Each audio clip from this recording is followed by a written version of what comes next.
ಶಾಂತಿ. ದಿನಾಂಕ ಆಗಿದೆ 15/7/2025. ತಾವೀಗ ಭವಿಷ್ಯ 21 ಜನ್ಮಗಳಿಗಾಗಿ BA ವಿದ್ಯೆಯನ್ನು ಓದಬೇಕಾಗಿದೆ. ಮುಳ್ಳುಗಳಿಂದ ಸುಗಂಧಭರಿತ ಹೂಗಳಾಗಬೇಕಾಗಿದೆ.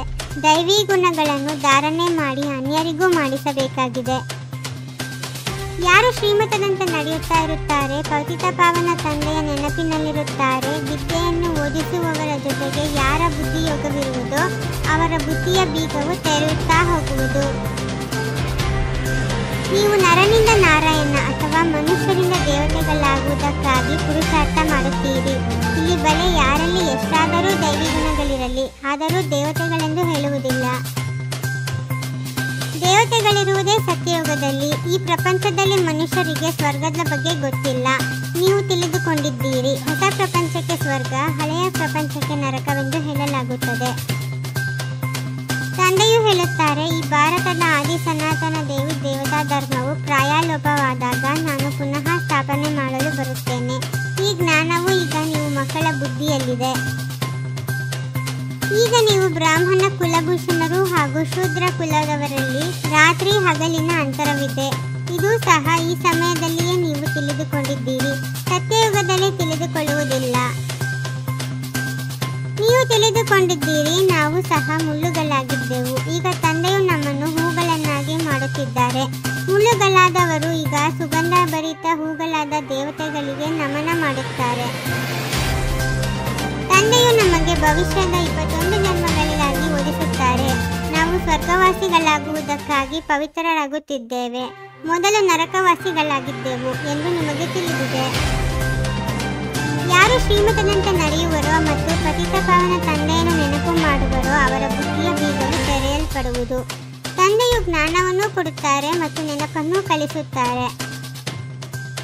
ದೇಹವನ್ನು ನೆನಪು ಮಾಡುವುದು ಬಹಳ ಸಹಜ. ಪದೇ ಪದೇ ದೇಹವು ನೆನಪಿಗೆ ಬರುತ್ತದೆ. ನಾವು ಆತ್ಮರಾಗಿದ್ದೇವೆ ಎಂಬುದನ್ನು ಮರೆತು ಹೋಗುತ್ತಾರೆ.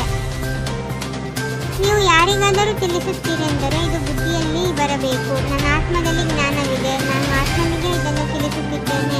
ನಾನು ತಂದೆಯಿಂದ ಹೇಳಿರುವುದನ್ನು ಆತ್ಮರಿಗೆ ತಿಳಿಸುತ್ತೇನೆ ಎಂದು ನೆನಪಿರಲಿ. ಆತ್ಮವೇ ಶರೀರದ ಮೂಲಕ ಕೇಳಿಸಿಕೊಳ್ಳುತ್ತದೆ. ಇವು ಬಹಳ ಸೂಕ್ಷ್ಮ ಮಾತುಗಳಾಗಿವೆ. ಅರ್ಧಕಲ್ಪ ನೀವು ದೇಹಾಭಿಮಾನದಲ್ಲಿದ್ದೀರಿ. ಈ ಸಮಯದಲ್ಲಿ ದೇಹಿ ಅಭಿಮಾನಿಯಾಗಿರಬೇಕಾಗಿದೆ. ಪರಮಪಿತ ಪರಮಾತ್ಮನು ಬ್ರಹ್ಮರವರ ಮೂಲಕ ಸ್ಥಾಪನೆ ಮಾಡುತ್ತಾರೆಂದು ಗಾಯನವಿದೆ. ಅವರು ಜ್ಞಾನಸಾಗರ ಮನುಷ್ಯ ಸೃಷ್ಟಿಯ ಬೀಜರೂಪನಾಗಿದ್ದಾರೆ. ಸತ್ಯ ಚೈತನ್ಯ ಆನಂದ ಸುಖ ಶಾಂತಿಯ ಸಾಗರನಾಗಿದ್ದಾರೆ. ನೀವಾತ್ಮರು ಅಮರರಾಗಿದ್ದೀರಿ. ಎಂದೂ ಮೃತ್ಯು ಹೊಂದುವುದಿಲ್ಲ. ಪ್ರೇಮದ ಸಾಗರರೂ ಆಗುತ್ತೀರಿ. ಈ ಲಕ್ಷ್ಮೀನಾರಾಯಣರು ಪ್ರೇಮ ಸಾಗರ ಆಗಿದ್ದಾರೆ. ಎಂದೂ ಪರಸ್ಪರ ಜಗಳವಾಡುವುದಿಲ್ಲ. ಭಕ್ತಿಯು ಬ್ರಾಹ್ಮಣರ ರಾತ್ರಿಯಾಗಿದೆ. ಜ್ಞಾನವು ಬ್ರಹ್ಮ ಹಾಗೂ ಬ್ರಾಹ್ಮಣರ ದಿನವಾಗಿದೆ. ಇದು ಈಗ ಪ್ರತ್ಯಕ್ಷದಲ್ಲಿ ನಡೆಯುತ್ತಿದೆ. ಏಣಿಯ ಚಿತ್ರದಲ್ಲಿ ಬಹಳ ಸ್ಪಷ್ಟವಾಗಿ ತೋರಿಸಿದ್ದಾರೆ. ಕೃಷ್ಣನಿಗೆ ಮಹಾತ್ಮನೆಂದು ಹೇಳುತ್ತಾರೆ, ಏಕೆಂದರೆ ಚಿಕ್ಕ ಮಗುವಾಗಿದ್ದಾನಲ್ಲವೇ. ಚಿಕ್ಕ ಮಕ್ಕಳು ಪ್ರಿಯರೆನಿಸುತ್ತಾರೆ. ಹಿರಿಯರನ್ನು ಪ್ರೀತಿ ಮಾಡುವಷ್ಟು ಹಿರಿಯರನ್ನು ಮಾಡುವುದಿಲ್ಲ. ಡ್ರಾಮಾನುಸಾರ ಎಲ್ಲವೂ ತಾನಾಗಿಯೇ ಸಿಗುವುದು ಎಂದಲ್ಲ. ಕರ್ಮವನ್ನಂತೂ ಅವಶ್ಯವಾಗಿ ಮಾಡಬೇಕಾಗಿದೆ. ಒಳ್ಳೆಯ ಹಾಗೂ ಕೆಟ್ಟ ಕರ್ಮವಾಗುತ್ತದೆ. ಇದನ್ನು ಬುದ್ಧಿಯಿಂದ ತಿಳಿದುಕೊಳ್ಳಬಹುದು. ದೇಹದಿಂದ ತಂದೆಯ ಆಸ್ತಿಗೆ ನಾನು ಆತ್ಮನು ಮಾಲೀಕನಾಗಿದ್ದೇನೆ. ಹೇಗೆ ತಂದೆಯು ಶಾಂತಿ ಪವಿತ್ರತೆ ಆನಂದದ ಸಾಗರನಾಗಿದ್ದಾರೆ, ಹಾಗೆಯೇ ನನ್ನ ಆತ್ಮನು ಮಾಸ್ಟರ್ ಜ್ಞಾನ ಸಾಗರನಾಗಿದ್ದೇನೆ. ಇದೇ ನಶೆಯಲ್ಲಿರಬೇಕಾಗಿದೆ. ಡ್ರಾಮಾ ಎಂದು ಪುರುಷಾರ್ಥ ಬಿಡಬಾರದು. ಕರ್ಮವನ್ನು ಅವಶ್ಯವಾಗಿ ಮಾಡಬೇಕಾಗಿದೆ.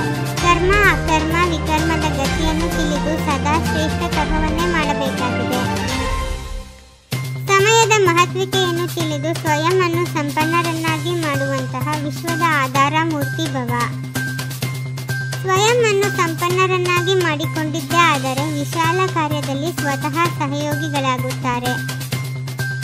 ಒಂದು ಚಿಕ್ಕ ಸ್ಲೋಗನ್ ಸ್ಮೃತಿಯಲ್ಲಿ ಇಟ್ಟುಕೊಳ್ಳಿ. ಯೋಚಿಸಿ ತಿಳಿದುಕೊಂಡು ಮಾಡಬೇಕು ಮತ್ತು ಮಾತನಾಡಬೇಕು. ಆಗಲೇ ಸದಾಕಾಲಕ್ಕಾಗಿ ಶ್ರೇಷ್ಠ ಜೀವನವನ್ನು ಮಾಡಿಕೊಳ್ಳಬಹುದು.